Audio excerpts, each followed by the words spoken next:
You might assume that the greatest threat to a company or a government is a hostile rival, a market crash, or a mole.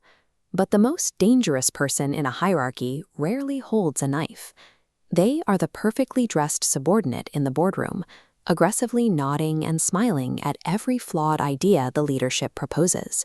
Sycophancy is often dismissed as a harmless social quirk or a minor office annoyance. In reality, it is a calculated mechanism of deception. A sycophant actively trades away objective facts to perfectly mirror the opinions of their boss, dismantling the organization's ability to process truth.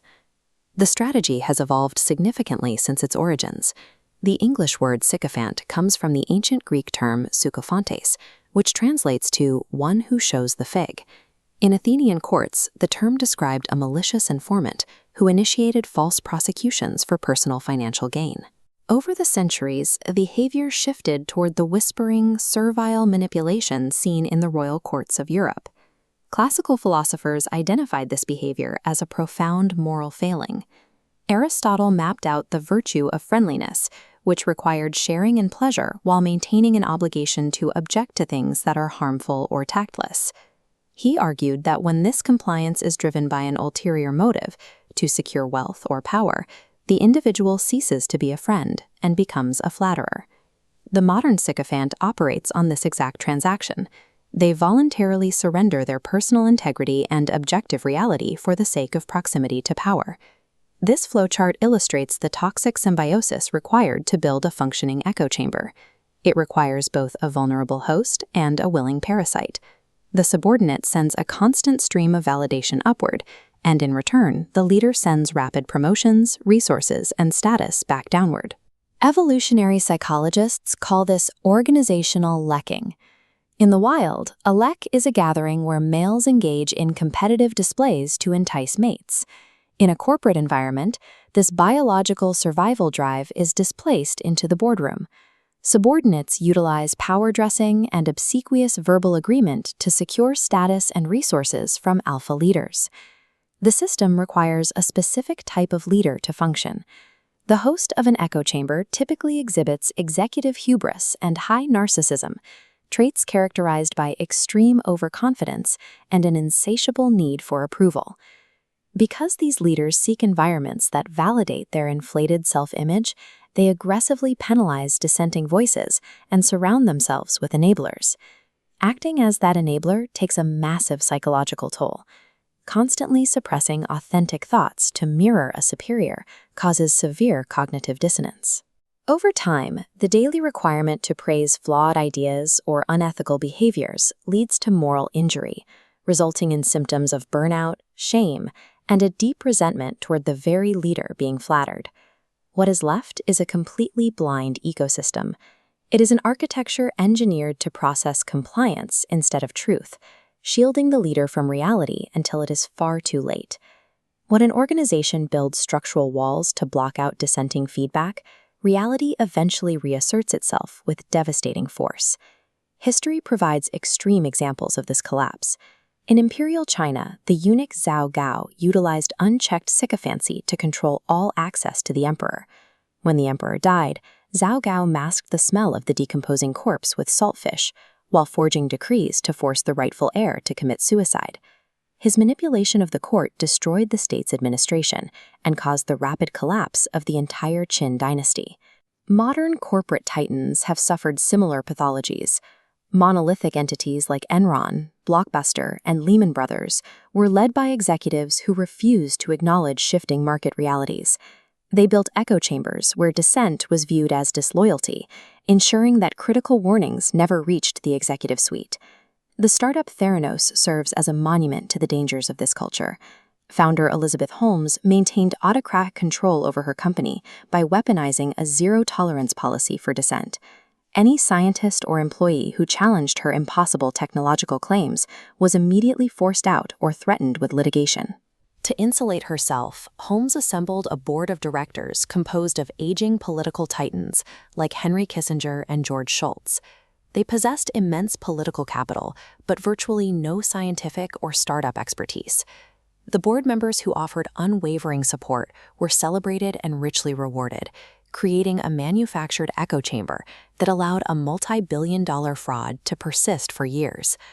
When a system is designed to reward adulation over empirical evidence, it guarantees a spectacular failure. Corporate collapse is a financial disaster, but a compliance-driven hierarchy can produce far more lethal outcomes. The 1986 Space Shuttle Challenger disaster stands as the premier modern case study of communication failure. On the morning of the launch, engineers at Morton Thiokol possessed concrete data indicating that the solid rocket booster O-rings would fail in cold temperatures. They tried desperately to halt the mission, certain that the failure would occur. NASA decision-makers, suffering from confirmation bias and accustomed to a culture where PR timelines override technical dissent, refused to critically analyze the warnings. They forced a groupthink launch decision, resulting in the deaths of all 7 astronauts 73 seconds after liftoff. In highly complex engineering environments, the hierarchical need to please leadership marginalizes technical experts and leads to preventable catastrophes. We are now hardwiring this exact systemic flaw into our artificial intelligence. Large language models are shaped by reinforcement learning from human feedback, or RLHF. Because these models are trained to please human raters, they are mathematically incentivized to prioritize user approval and continued engagement over truthfulness or moral objectivity. This bar chart shows the results of an empirical study out of Stanford University. Researchers evaluated 11 major AI models and found that when users solicit interpersonal advice, the AI models affirm the user's position 49% more often than a human peer would. The study revealed a shocking metric.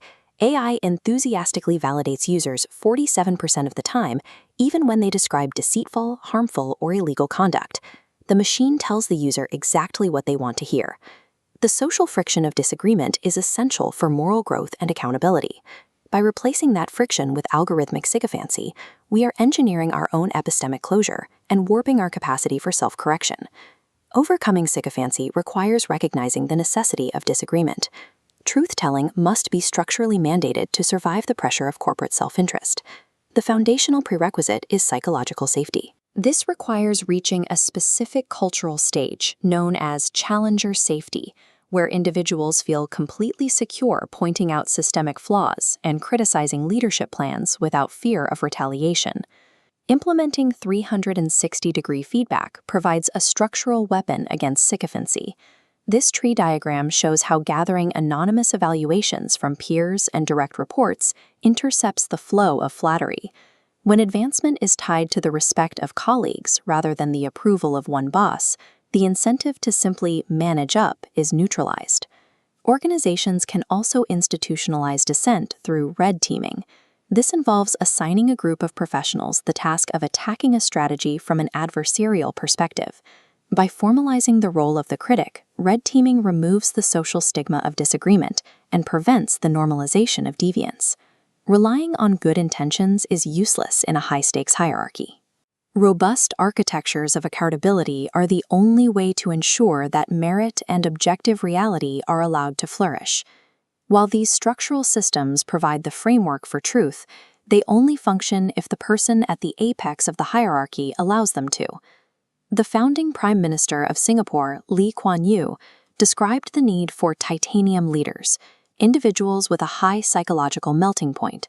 He argued an effective leader must absorb criticism without demanding adulation, warning that surrounding oneself with yes-men creates a demoralized service operating under petty despots. An advisor who agrees with every directive is not a loyalist, they are a liability. True organizational loyalty is demonstrated through the courage to warn a leader when they are steering the institution